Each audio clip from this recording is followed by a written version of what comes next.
Spence was on the Last Stand podcast with Brian Custer. He did like a little 14-minute interviews, both with Terence, Crawford, and Errol Spence.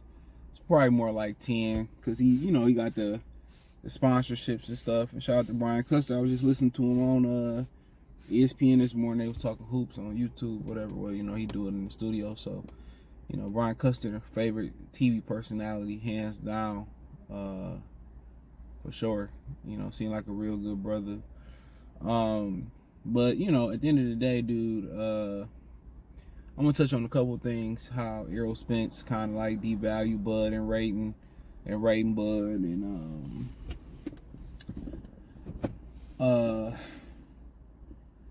and something kind of Brian Custer kind of alluded to. I'm gonna kind of dig a little bit into media manipulation, and this don't go for mainstream media, even though they the top at media manipulation or just manipulating the public. It goes down to new media, right?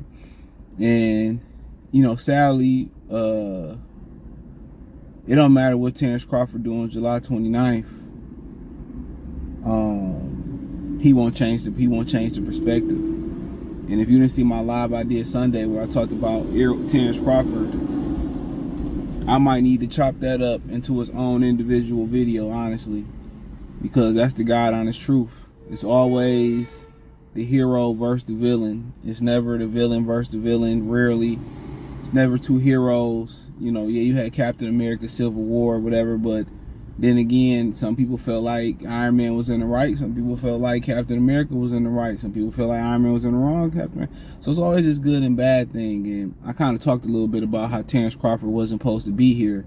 And that's where the negativity starts off with Terence Crawford. He was the rose that grew from the crack in the concrete. But nonetheless, Errol Spence basically cop and please. And I'm going to keep talking about this. Where he basically said, well, I should be the underdog, everything that I've been through. So, if I was betting, I'd pick Terence Crawford too. He said that shit. That's basically word for word, verbatim. That's exactly what he said for the most part. And that's what you call kind of like, that's what you kind of call like, oh shit, I'm probably, if I get my ass whooped, it's because of the car accident. Because I wasn't the same fighter. I seen somebody say on social media they feel like he got better after the car accident.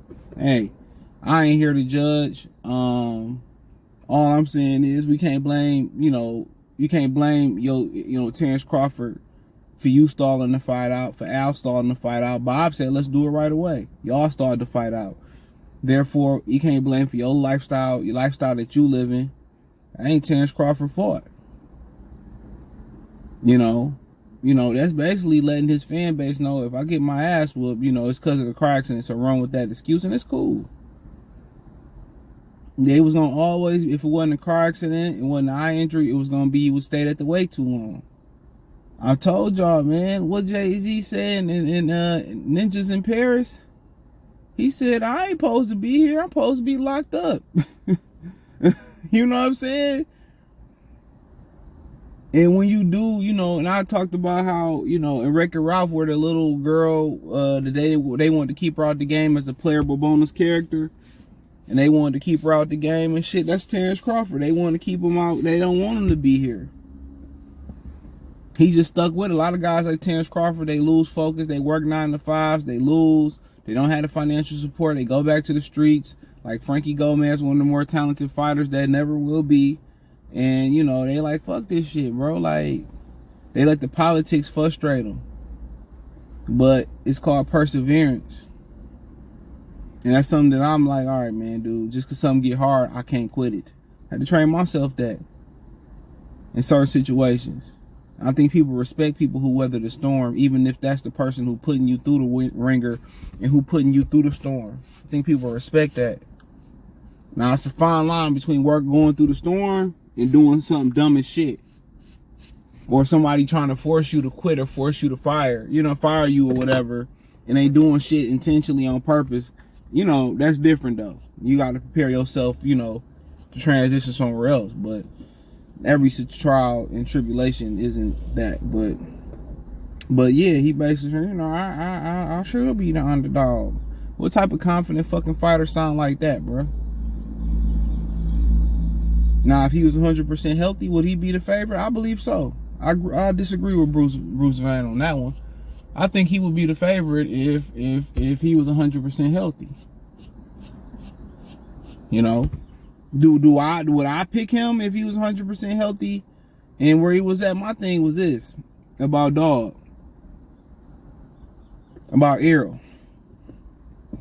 My thing was this, bro. Like he kept his eye off the ball, took his eye off the ball. He let everything around boxing distract him. His punching powers dropped off. His conditioning dropped off. You know, his weight was up and down. He was inactive. A lot of that had to do with Al Heyman not keeping him and Tank busy. That's why he kept getting in trouble. So he wasn't living a clean fighter lifestyle regardless, and apparently he still ain't. So, like I said, I think maybe the accident made him a little bit more focused.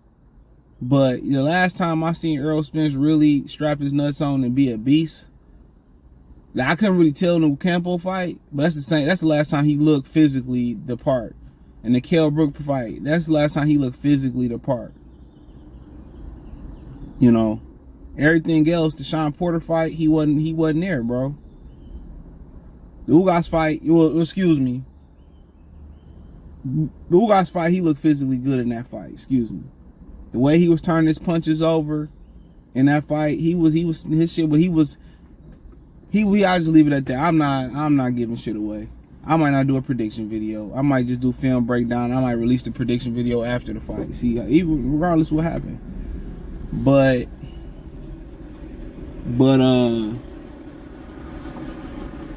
yeah, that's how I feel.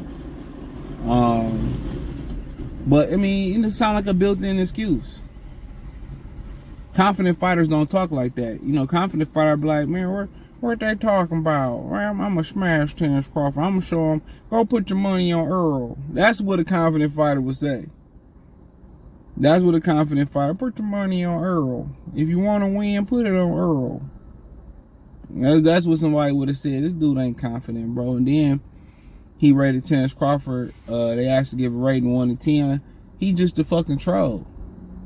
That's all Errol Spence is. That's why, you know, he played when Terence Crawford talk about we supposed to be brothers and all that shit. Man, every brother ain't a brother, bruh. Every brother ain't a brother. And that's what black people feel like. And I'm at the point where I figured out, man, ain't no pro-blackness, bruh. That shit is a facade, bro. These niggas still gonna wear Gucci. They still gonna be the first to rob you. They still gonna be the first to want to kill you. They gonna be the first to envy you and be crabbing and bucket mentality. That's why I jumped off the whole thing. Real talk. I jumped off that whole bandwagon and shit. I jumped off that whole bandwagon, bro. These dudes, man, is but nonetheless, he basically, rated his resume at 0.5 on a scale of 1 to 10. And he was laughing while he was doing it. You could tell he was laughing. I think Terence Crawford gave more of a genuine one. I think Terence Crawford publicly respect Errol Spence, but I don't think Errol Spence publicly and secretively respect Errol Spence. I don't believe Errol Spence respect Terence Crawford publicly.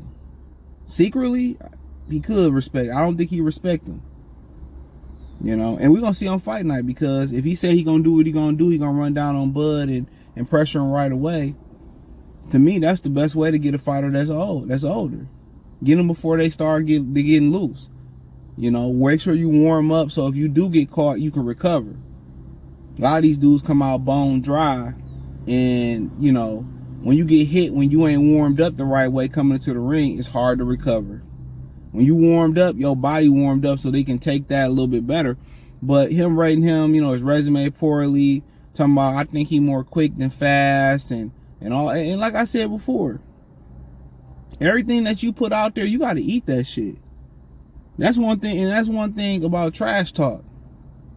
Don't straddle the fence on trash talk. What Coach Malachi say? If they gonna hate you, they gonna hate you. Make them hate you. Don't straddle that fence. You know, and you know, he's sitting there and he devaluing them, but then again, he gonna want to use Terence if he beat Terence Crawford, which ain't not the parameter possibility. If he beat Terence Crawford, then he gonna want Terence Crawford. He gonna want to use Terence Crawford to get more money versus Canelo Alvarez. I'm telling you what's gonna happen as far as that. So you know, he can talk about you know, he can disrespect the man, but at the end of the day, you can say everything you got to say on July 29th, you're going to have to answer for it. I ain't got to answer for it. I can talk all the shit I want. I ain't taking no punches. Not as far as I know. Now, I want to send me a check. All right, let's do it. But like I said before, you know, he got to answer for that shit. And people think he better than what he is. And I watch, you know, some people do some breakdowns of him on Twitter. And I just got my own synopsis about things. And that's kind of, somebody may want to do a breakdown because they didn't know what the fuck they was talking about. And I really don't want to say nothing till after the fight because I've been saying shit for years. I'm not going back and forth with nobody over this shit for what. I might do a breakdown and on Instagram or something live on Instagram or whatever. I don't know. And maybe put it for the member and save it for the membership and delete it off Instagram before they flag it. But like I continue to say about the guy, he gotta eat everything that he done said. And I mean, shit, you know, you rate a guy, you rate a guy. And they laughing in the background, but them same niggas that's laughing at Terence Crawford, let's see if they laugh with you cry. I hope Terence Crawford damn near beat this nigga to an inch of his life, because I don't like the nigga. I ain't gonna lie to y'all. I don't like niggas like him, bro. I grew up with niggas like him all day, nigga, in private school. In neighborhoods. I grew up with people just like this dude. And that's a huge problem in the black community. I don't even want to really get into that shit. Where everybody want to be a street nigga. All the niggas that go to these private schools, that parents paying a lot of money, they want to go to the hood and feel like they feel like they ain't black. What did Joe Biden say? If you don't vote for Joe Biden, you ain't black. They feel like if you ain't perpetuating being a hood nigga, being ghetto, going to the hood, you ain't black. They feel like that shit, and I'm telling you, that's far from the truth.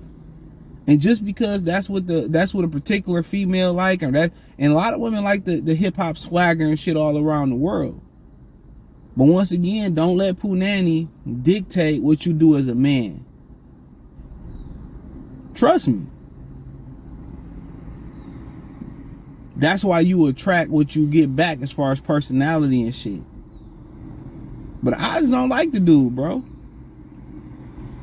He was a false ass nigga from the beginning. Said he made promises to the fans, talk shit to the fans that he had no plans on delivering on them. Then he gonna troll and shit. Then he want to be a suburban / street nigga. I can't stand them, bro. I can't stand them type of dudes. And everybody know what I'm talking about, but that's all I really got, bro. That's all I'm going to speak on, man. Thumbs up the video, share the video, subscribe to the channel. Next subscribe button is the bell icon button. Hit all notifications, increase your chance, get notifications. We go live or drop video. Financially, want to support the channel. Cash App, $, CJ Good 313, Venmo, CJ Good 313. PayPal link description, the link tree. Find me on Twitter, TikTok, Spotify, Anchor, Cash App, Venmo, PayPal, Apple Podcasts, Google Podcasts, the whole nine. Subscribe, thumbs up, peace.